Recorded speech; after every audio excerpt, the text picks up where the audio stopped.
RFM Matin. émission bi yeewaa Sénégal. RFM Matin 8h jot na ba tegal benn minute El Hadj Assane Gueye yegsi ci xabaar yi ci wolof ci gàttal El Hadj asalaamaaleykum. waaleykum salaam Hadj Babacar ñu ngi leen di ziar mbokk yi rafetlu seen ànd ak RFM di leen ñaanal jàmm yi sàkku ñaan ci ñëpp guddi gu njëkk ñeel couvre-feu ci Sénégal démb am na ca ñu waneeg dëgër bopp wéyal seeni yitte ci mbedd yi waaye it jigu leen ndax ñenn ci ñoom takk der yi nanu jëflante ak ñoom mooy ay liif ak yeneen bàyyi leen i tërgën organisation défense droits de l'homme yi nag rafetlu wuñu ko danoo gis ne yoon am na yeneen i yoon ngir wàccloo ñëpp dogal yi lu may ay dóore wàllu xibaar bokk na ci julli gi nga xamante ni dañ koy ajandi ba beneen ñeel grande mosquée Touba Mbacké dogal bi tukkee ci xalifa bu tedd bi Serigne Mountakha Bassirou Mbacké kii di porte-parole am di Serigne Bassirou Mbacké moom Serigne Abdoul Khadr eggee ko mbokk yi démb wàllu xibaar it wàllu koom-koom ak yokkute borob Sénégal bi bawoon na ci juróom-ñaari junni yi tegal juróomi téeméer juróom-benn fukk ak ñeenti milliards ma nga ci juróom-ñetti junni milliards yu tegal ñaari téeméer dig-diggalug ñetti weer yu njëkk jàpp ñett yu mujj yu atum 2015 ñaareelu xaaju xibaar dina ci bokk Koru News ak soxna Fama Dione wàllu ko culture ak yéenekaay yi ñu jeexale ak Mouhamed Ndiaye Abdoulaye Diop ci technique bi.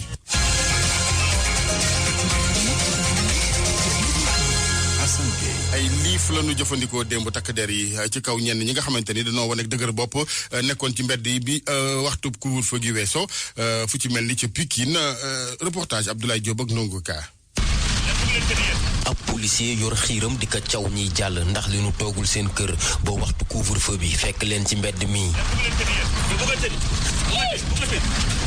mbir mi nag daal di xewee ci Pikine Texaco fi yemook ñaari station yi laata 8h ci guddi ci la check point bi nag daal di taxaw ngir fexe ba ñëpp mën a sàmmonteeg lii di couvre-feu bi policiers yi nekk ci nag mel ni ku ànd ak tàngoor waaye mu am ci xale bu góor boo xamante ni nanguwul nag dégg li ko alkaati yi di wax.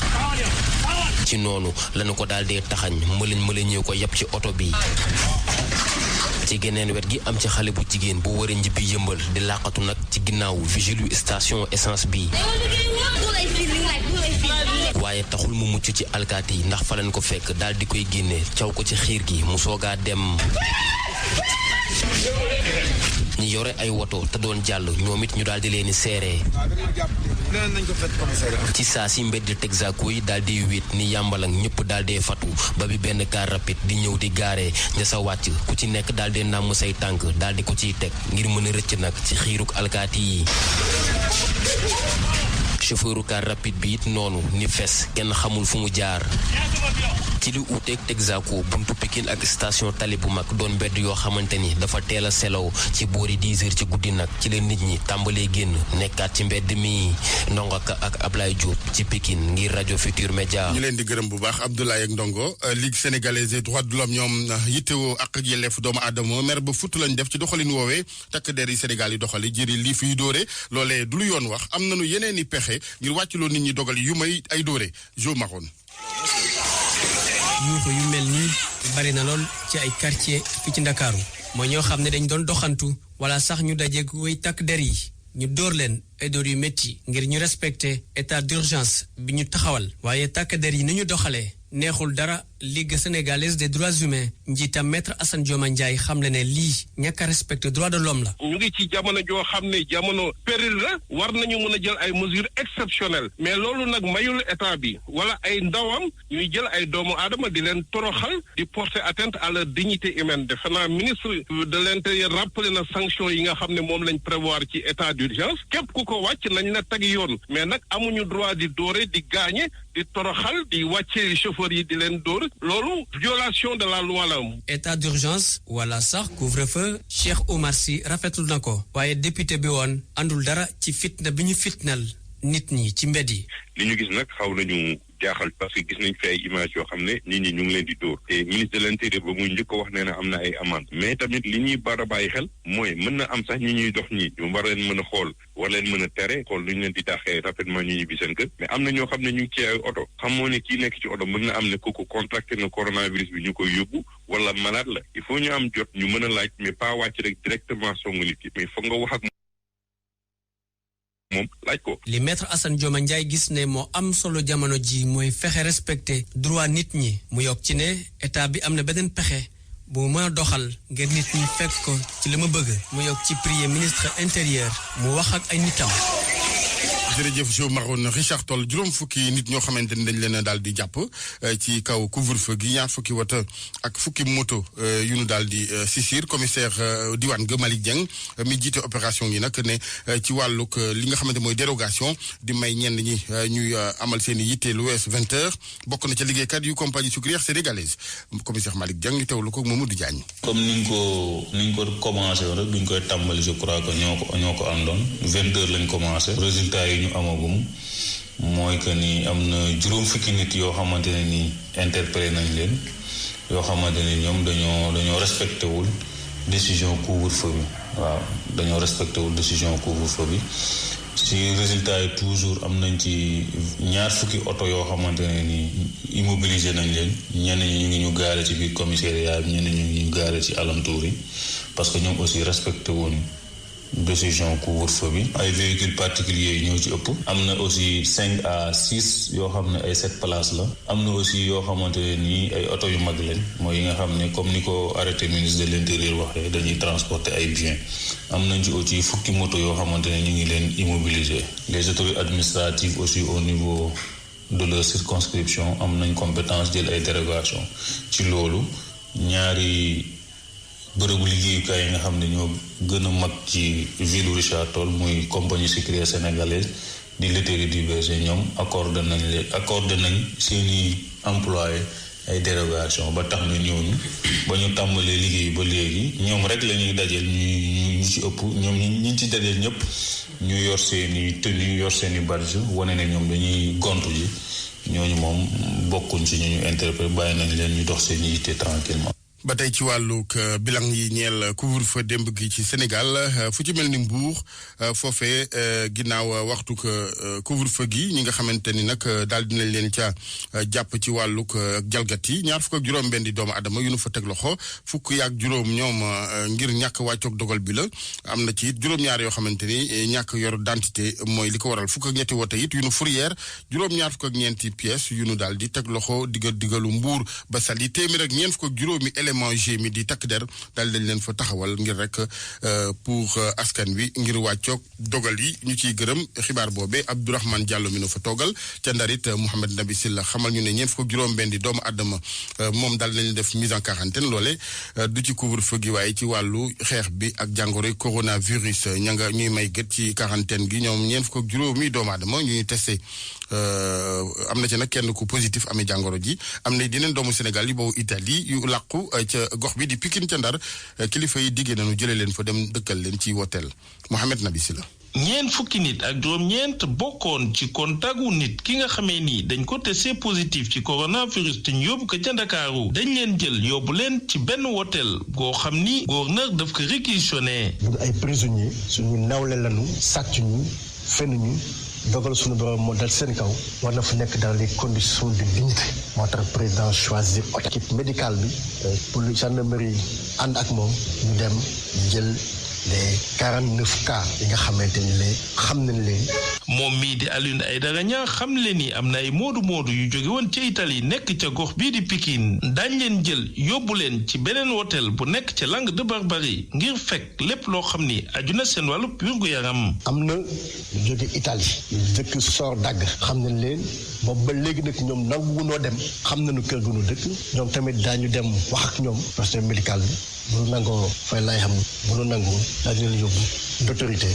mettre leen en quarantaine ñu leen mettre en quarantaine am na équipe relais médecin yu fay nekk leen war ak ñoom si diggante jël température def prélèvement dañu ko def. décision yu nu mel fekki ñaar fukk ak juróomi émigré yu jóge woon ci tugal jaar ca Mauritanie tey ji ñu teg leen ca centre régional de formation en santé bi ci Ngalel te toftal ci nemmeeku lépp lu aju seen wàllu wér-gu-yaram. RFM ci Ndar Géej Mohamed Nabi Silla. jërëjëf Mouhamed diwaanu Touba Mbacké la ñuy wutali ak ndigal gu fa jibee ci ku tedd ki Serigne Mountakha Bassirou Mbacké jëm ci jullik ajjuma gi dañuy sàkku na ci mbooleem taalibe yi julli ci Sénégal yëpp ñu daal di des kon foofu ci Touba ci seen i kër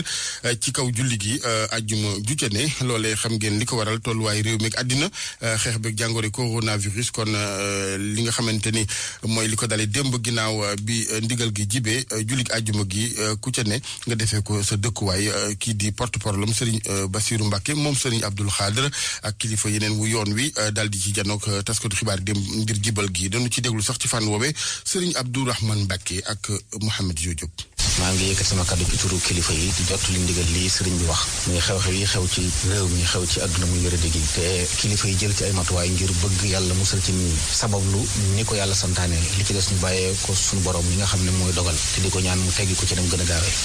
xam nañ ne ndigal yàlla yi julli ci la bokk moo ci gën a màgg te julli mbooloo koy def te mel na ne kilifa yi yëg nañ ne bu ay mbooloo dajee ci barab lor ji mën naa tasaaroo sëriñ bi waxtaan ak ñi dénk liggéey bi bañ gis ne mën nañoo def ndigalul yàlla li te mën nañoo moytu li waa kër docteur yi di wax moo tax mu wax ne jumaa ja incha allahu taala ña fa nekk nga xam ne fa la ñuy liggéeyee te li mazhabu Malik wax muy fukki nit ak ñaar rek buñ dajee ak ilimaan buñ jullee ajuma wér ña fa nekk mat nañ loolu mbaa ñu ëpp ko kon ñooña am nañ ndigalul des fa di jiit julli waxtu juróom ak ajuma su ko defee ndigal yàlla yi sax na lor ji nga xam ne ni it ñu ngi koy séenu ci mbooloo yi daje woon ci barab ba ñu moytu ko ndax suñu borom mi tegee jàngoro moo santaane faju mi tege ay nattu moo santaane fegu moo santaane sabablu sëriñ mi nag bëgg ñëpp mucc waaye li jiitu ci mucc gi mooy saxal ndigal yàlla li kon fexe ba na ko yàlla bëggee ñu defe ko ni waaye lépp luy sabab ak lor ñu moytu ko loolu nag yeneen jumtuwaay yi mu war a àndal ci matuwaay yi ñu war a jëli dinañ ko ci set geeg yi ñu war a def yëpp loolu fekkoon na sax waa daayiratu Muqaddamatul Xidma tàmbali woon ko ba ñi fi doon teew ci waxtu ji li xam nañ ne matuwaay yi ñu doon jël war a jël yëpp ñu ko doon jël ba àgg ci foo xam ne sax mën na ne ñëpp àgguñ fa loolu nag sëñ baa ngi ciy soññee ak bëgg ñu gën ko bàyyi xel loolu daal mooy li mu waxoon ne nañ ko jot li ñëpp ab taalibe nekk dëkk. Asalaamaaleykum wa rahmatullahi taala wa barakatu.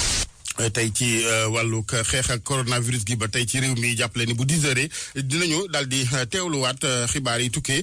ni ñu ko ni baaxoo ci njëlbeen ak léegi ñoom ministère de la santé jaare ci directeur de cabinet bu ministre bi porte-parole cellule xeex gi di docteur Aloyse Waly Diouf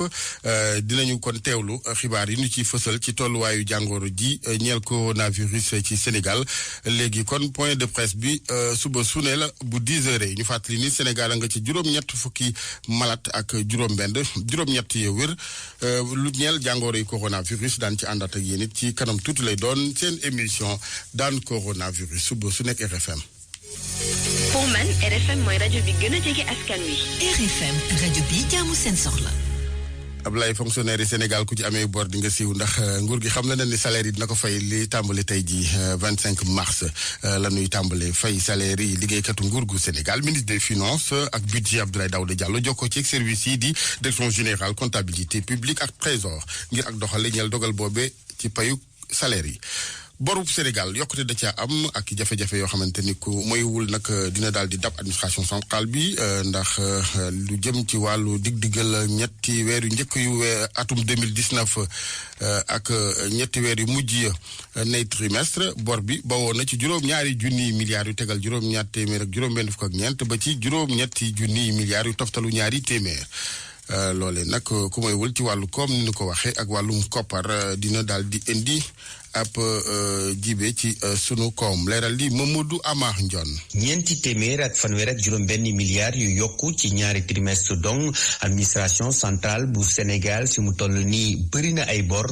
yooyu nag ñu ngi ko xayma ci juróom-ñetti junni milliards ak ñaar téeméer ci ñeenteelu trimestre 2019 la ñu xayma loolu gannaaw bu ñu seetloo na ci ñetteelu trimestre bi ma nga toll woon ci juróom-ñaari junni ak juróom-ñaar téeméer ak juróom-benn fukk ak ñeenti milliards si suñuy koppar waaye nag boo xoolee boolewuñu ci li ñuy duppee dette viagère maanaam koppar yi nga xam ne nguur gi dana ko fay ci ay pension ak ay invalidité maanaam ñi nga xam ne dañoo amee laago te mu koy jox askan wi bokkul ci tamit ñi nga xam ne moom la ñu amel fournisseurs yi ak tamit li nguur gi d'accord wala mu garantir ko ci ñi nga xamante ne ñooy ay société publique hors rétrocession noonu lañ ko duppee maanaam ñi nga xam ne ay société publique lañu waaye bokkuñu ci ñin delloo seen alal ay société publique hors rétrocession ci document bi nga xam ne nag ñaar fukki fan ci weeru mars bii lañu ko siiwal te ñetti fan ci weer wi la waroon a génn ndax crise sanitaire bi nga xam ne moo jëm ci wàllu coronavirus bi wax nañ ci ne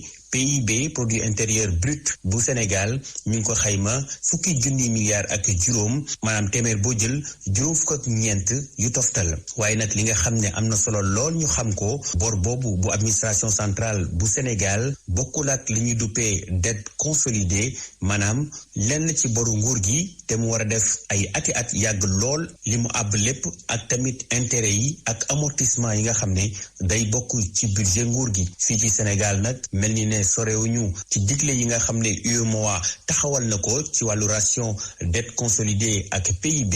waaye nag mën nañoo yaakaar ne kuréel gi ëmb dëkk yi nekk ci Afrique sowu jant ak tamit partenaires yu Sénégal ci wàllu koom mën nañu defal dérogation Sénégal ci bu fekkee ne koom gi dafa sooxe wala tamit koppari réew mi ci situ ANSD li ñu duppee PRDN di page récapitulative des données nationales wax nañ ci tamit ne am na ay saafara yoo xam ne fi mu toll nii ñu ngi koy suivre di ko xool bu ko defee nag ñu mën koo doxal ndax mu andi ab tànn. Mamadou Amar Ndione RFM juróom-ñetti waxtu tegal fukki minute ak juróom-benn.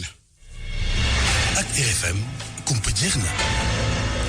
ñu wéy di leen muril kumpa ci xibaar yi bi yoon li ñeel wàllu jàngoro coronavirus tolluwaayam ci àddina ak fii ci Sénégal Koro News ak soxna Fama Dione. jàngoroy coronavirus di gën di doxi jéego ci àdduna wërngal këpp ñu dooree ci continent bu Afrique bi nga xamante ni mi ngi jéem ak nu mu mëne rek ngir jàmmarloo ak jàngoro jile ca Burkina Faso nekk réew Afrique sowu jant bi nga xamante ni moom la jàngoro ji gën a sonal ak téeméer ak fukk ak ñeent ci ay cas jël nañu ay dogal ngir daal dakkal pandémie bile ci ab décret bu mu signé gouverneur bu région du centre nga xamante ni fa la Ouagadougou nekk dakkal na lépp luy mariage ngénte ak xew-xew yoo xamante ni dafay dajale mbooloo baar yi restaurant yi ak makki yi tëj nañu leen ca Tchad président ba di Idriss Déby xamle na ni dinañ jël fukki milliards ak juróom jagleel ko xeex coronavirus ci ab déclaration bu mu def ci télévision nationale bi moom jam na baaraamu tuuma ñi nekk ci réseaux sociaux yi ni ñoom ñu joxe ay xibaar yoo xamante ni dëgguwul rax ci doole di manipuler askan wi danqaafu ne leen nee ne leen ku def mbir mu ni mel yoon dina dal sa kaw ca Côte d'Ivoire moom dimanche ba léegi autorité ya publié wuñu woon bilan bu officiel waaye nag xamle nañu ni démb ñeent fukk ak juróom-ñett ci ay cas yu bees am nañu ko réew ma jamono ji am na juróom-ñaar fukk ak ñetti nit yu am jàngoroy coronavirus. ci République démocratique du Congo président ba def ni Sénégal décrété li nga xamante ni moo di état d'urgence.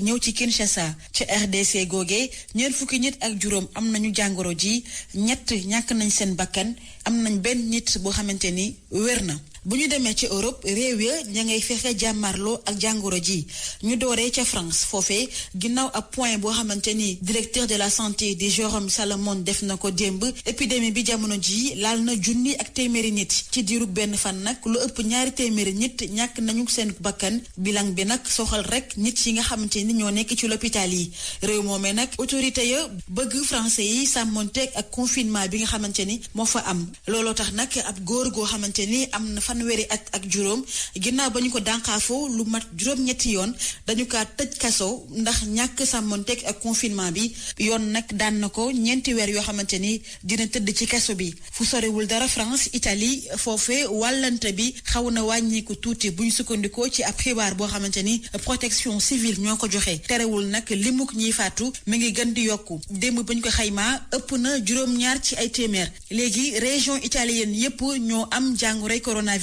bi ci mujj di Basilicate nekk ab région bu nekk ci Italie foofee xaaju million ci ay habitants ñoo fay yeewoo. ci Europe googee ministre yi nga xamante ne ñu yor wàllum finance ñoom mujj ñoo déggoo dem ci seen waxtaan ci indi ay dogal yoo xamante ni dina mën a tax ba ñu suqali koom-koomu Europe ministre yi nag waxtaan nañu girib ñaari waxtu jaarale ko ci visioconférence waaye daal mujj ñoo déggoo ci ab communiqué commun ñu dem ci États-Unis foofee Donald Trump am yaakaar ni koom-koomu Amérique dina jugaat ci nu mu gaawee moom nag yëkkati kàddu yi daal di ne mën nañoo ñàkk ay nit yoo xamante ni grippe moo leen di faat waaye ak coronavirus bi ginnaaw nit yu muy faat koom-koom bi ci boppam mooy sooxe boo moyul sax dina am ñoo xamante ni daañu am dépression. États-Unis am benn ndaw boo xamante ni atam matagul fukki at ak juróom-ñett ñàkk bakkanam démb ca Los Angeles na coronavirus ginnaaw faatu waykat bi di Manu Dibango dramaturge américain bi di Terrence McNeely ñàkk na bakkanam ginnaaw bi nga xamante ni coronavirus laal na ko.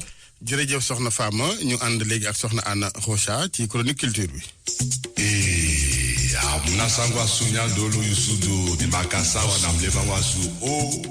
mag leen di nuyu mbokk yi mu ngi amoon juróom-ñett fukki at ak juróom-benn def lu tollook fukki at ci musique bi Manu Dibango génn na àdduna ni ki démb gannaaw bi mu amee jàngoro Covid-19 dinañ ko jëbal boromam waaye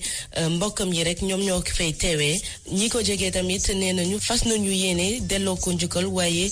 bu ci kanamee tuuti Souli nag artiste camerounais la jokkoo nañ ak moom ca Abidjan bi mu dëkk jamono yi ngir seede ci Manu Dibango. En tant qu'artiste camerounais proche de la famille Manu Dibango guy gu mag la woon ci wàllu musique tey jii dëgg la ma nga ca aras waaye li ñu mën a jàpp moom mooy ak li ñu bàyyeel patrimoine bu mag la te jàpp naa ni fii ak fanweeri at yeneeni artiste mën nañoo tànk ci li nga xam ne ci la fi bàyyi ngir mën a tëgg beneen répertoire. Je pense que c'est à un concert de Manu Dibango man su may fàttaliku ci ab concert am bu ñu tëggoon ci laa commencé bëgg li di jazz saxo la daan def maanaam daan bip waaye nekkoon na koo xam ne tamit daf daan jouer orgue ak piano li ma mën a wax daal moom mooy ñëpp ñu yëngutu ci wàllu musique ci àdduna wërngal këpp ñoom ñoo ñàkk attristés parce que nous n'aurons plus l'opportunité d'écouter et de découvrir ces nouvelles créations.